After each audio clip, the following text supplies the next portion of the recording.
Hello students, मैं Venkatesh sir आप सभी का स्वागत करता हूं मेरा YouTube channel ideal technical classes पर।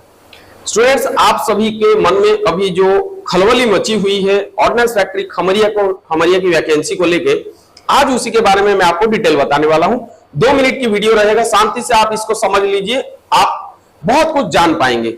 जैसे कि इस वैकेंसी के लिए एलिजिबल स्टूडेंट्स कौन है, क्या एज फैक्टर रहेगा, सैलरी कितना रहेगा, कब इसका ओपनिंग डेट है, कब क्लोजिंग डेट है, एवरीथिंग आपको डिटेल समझ में आ जाएगा।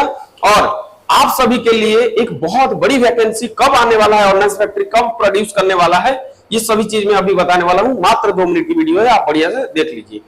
तो सुनिए, ऑर्डिनेंस फैक्ट्री खमरिया की तरफ से हाल फिलहाल में एक वैकेंसी पब्लिश हुई है जो कि डीपीडब्ल्यू के पोस्ट के लिए। तो ध्यान रखिए एक चीज, ये जो डीपीडब्ल्यू पोस्ट क्या होता है, डीपीडब्ल्यू और सीपीडब्ल्यू पोस्ट के लिए पहले भी परमानेंट वैकेंसी निकल रहा था, लेकिन आजकल डीपीएसयू होने के बाद अब सब कॉन्ट्रैक्ट के तहत निकल रहा है। ये जो वैकेंसी है ये भी एक कॉन्ट्रैक्ट वैकेंसी है, आपको ये समझ लेना चाहिए। लेकिन ये कॉन्ट्रैक्ट बेसिस क्या कैसा है अभी मैं बता रहा हूं, आप बढ़िया से समझ लीजिए। देखिए, डीपीडब्ल्यू और सीपीडब्ल्यू जो केमिकल प्रोसेसिंग वर्क, डीपीडब्ल्यू होता है डेंजर बिल्डिंग वर्क। ये मोटा मोटी तौर पे ये समझ लीजिए कि इसमें बहुत खतरा वाली काम होता है, जैसे कि बारूद को भरना होता है बम में, इस प्रकार की सब केमिकल वर्क होता है। इसमें बहुत ज्यादा एक्सीडेंट होने की चांसेस रहता है।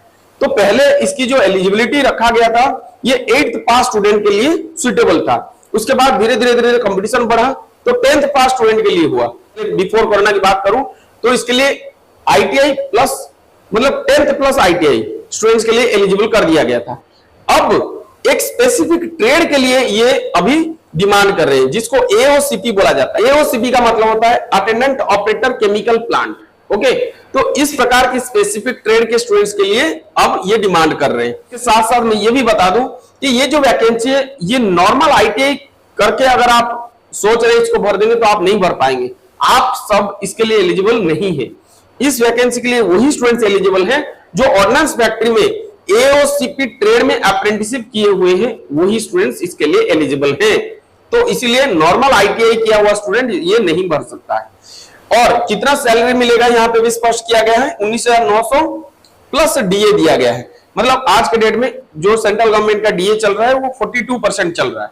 तो अगर 19,900 की 42% निकाला जाए तो लगभग मान के चलिए कि 8,000 9,000 8,000 8,500 समथिंग हो रहा है।